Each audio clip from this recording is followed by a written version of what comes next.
ხანდახან რომ მოხვიდე აი ამ სეთ მოძრაობას ნიშენ გაგისურვებ. დრო როცა გექნება და იცი რა, შენ ძალიან ბედნიერი გოგონა ხარ, ჟამხრი. რო შენ მიაგნე შენ საყვარელ საქმეს. როგორც ვიცი, ძალიან გიყვარს ცეკვა. და ეს ერთ-ერთი საწინდარია წარმატების, სიყვარული და შრომა თავისი პროფესიის მიმართ. ისე მინდა რომ იცოდე, რომ მსახიობის გზა არ არის აი როგორც ჩვენ მომართვი ახლა ია და ვარდები მოფენილი გზა. შეიძლება ბევრი სიძნელეები შეხვდეს. იმიტომ რომ მე დიდი ცხოვრების გზა გავიარე. ძალიან შეიძლება რთული გზა გავიარე.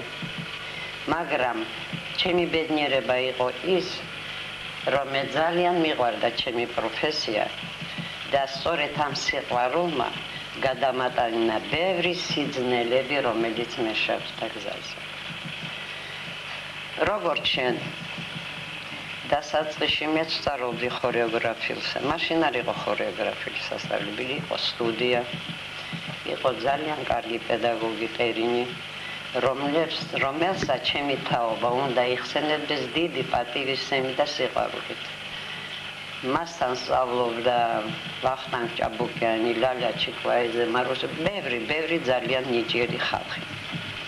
მაგრამ მე საბოლოოდ მაინც გავყვევი ქართულ ქორეოგრაფიას.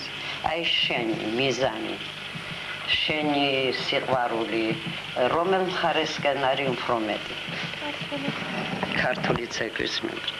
მე ვფიქრობ, მე არ მინდა არავის ვაწყინო, რომ ქორეოგრაფიულ სასწავლებელში მაინც ნაკლები ყურადღება ქართულ ცეკვებს. შენ როგორ ფიქრობ? ხო, იმიტომ რომ მიგადიან ყველა სახასიათო ცეკვებს და რამდენჯერ გაქვთ კვირაში ქართული ცეკვების გაკვეთილი? ერთხელ მარტო. ეს ძალიან ცოტაა. ჩემთან მოსულან ძალიან იშვიათად, მაგრამ მაინც ყოფილან ხორეოგრაფიულ სასწავლებლებიდან, მაგრამ ქართული ცეკვა დასაწყისში ძალიან უჭირს. შენ თუ გინდა რომ ამ გზას გაყვე, კვირაში ერთხელ ცოტა არის. უნდა გითხრა რომ ჩვენი ანსამბლის შექმნა ეს იყო უდიდეს სირთულეებთან დაკავშირებული. ბევრს არ უნდოდა, ბევრს არ სჯეროდა და ილიკოს მეშვეობით მაინც გადალახა ეს სიძნელეები.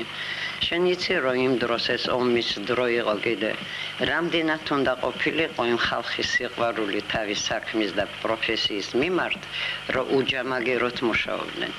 თუ ჯამაგირი არ იყო, პურისტი გნაკიც კი არ იყო. ეს იგი როგორ უნდა გიყვარდეს საქმე, რომ ამ სირთულეებს ყველაფერს გადალახავდე და მაინც შენ მიზნისკენ მიდიოდე.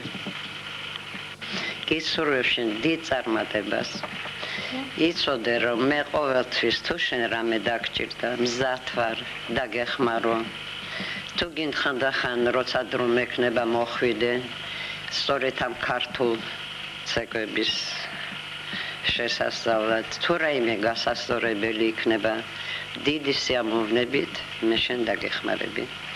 ამიტომ გისურვებ შენი სურვილების ასრულებას, ბედნიერებას, წარმატებას და შენი მონდომების და ნიჭის გარდა იცოდე, რომ ეს არის შრომა და შრომა, გაუთავებელი შრომა.